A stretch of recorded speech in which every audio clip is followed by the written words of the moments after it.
Hello, kumusta? Good morning mga bro. Medyo matagal din tayo nagkagawa uli ng video. Ngayon susubukan natin kasi hindi natin to nagawa ng video eh. Yung video lang natin nung una is yung sinubukan siya bago siya i-deliver sa akin. Doon mismo sa store ng pinagkuhaan natin. So ngayon gawa natin ng video. Ito, kung makikita nyo, meron tayo ditong rifle ng KJ Works. This is KJ Works MK1 carbine. Yan. Ito yung forma ng kanyang pistol. So ginawa ng bat. Tapos long barrel. Okay. Kung makikita nyo dun mga bro, meron tayong target. Kita nyo kulay orange. Tapos may 5 bote. Yung gagamitan natin nun ng isang magazine. Yung laman is steel BBs. Ayan o, nakikita nyo yan. Tapos isang magazine, yung laman ay plastic BBs. Okay? Dalawa yan. So, yung plastic BBs para doon sa mga target natin. Yung kulay orange tsaka yung mga bote na yun ng Yakult. So itong steel BBs, yan, para dyan mamaya ilaan natin sa lighter. Ito. Subukan natin kung sasabog siya, puputok pag tinamaan. Kasi kung plastic BBs yung gagamitin natin, malamang nasubukan ko na dati, hindi siya pumuputok, mahina, nagbabounce lang siya. Okay, bago tayo mag-umpisa, syempre safety check. Ito, wala pang magazine. Ayan o. Wala pa yung magazine. Siyempre, for safety, gumamit tayo ng eyewear. Okay? Laging mag-ingat. Ayan, sinom natin ng konti para medyo makita natin yung tama mamaya. Okay? Doon sa may bandang sako, doon natin nilalagay yung lighter. Para kahit pumutok siya o sumabog, hindi ganun kakalat. Okay?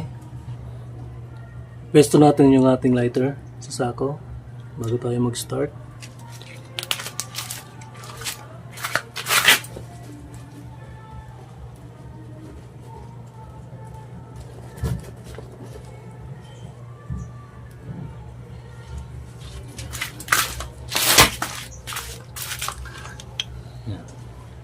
Tingnan natin mga bro mamaya kung puputok yung lighter gamit ang metal BBs pagkatapos ng mga target natin na yan.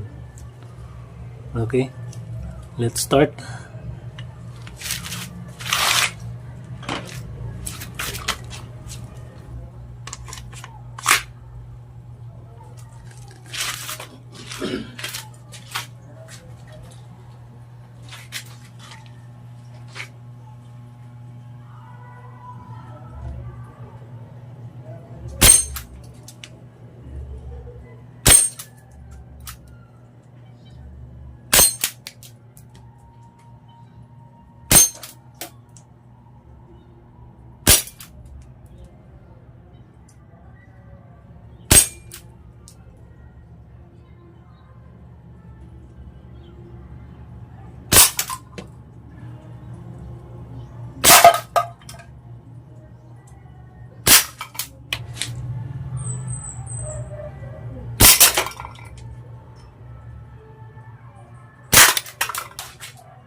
Empty mags na tayo, for sure.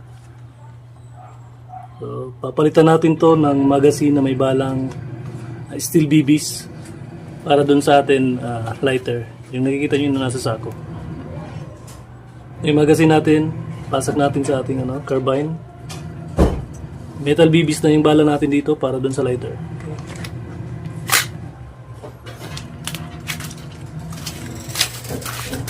Para dito sa lighter na target natin.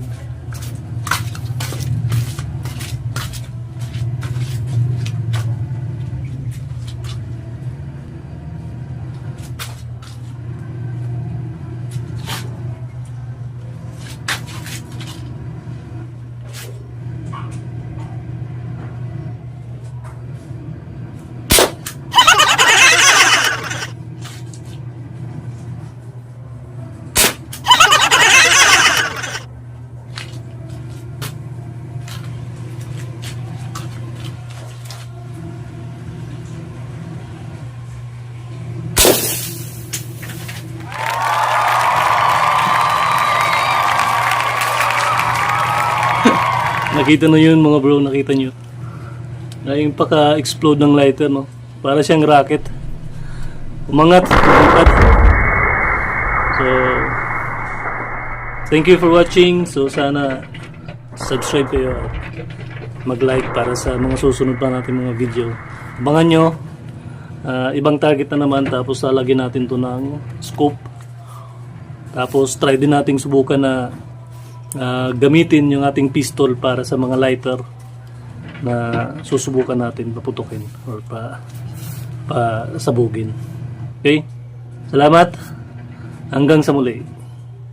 Yeah. Peace.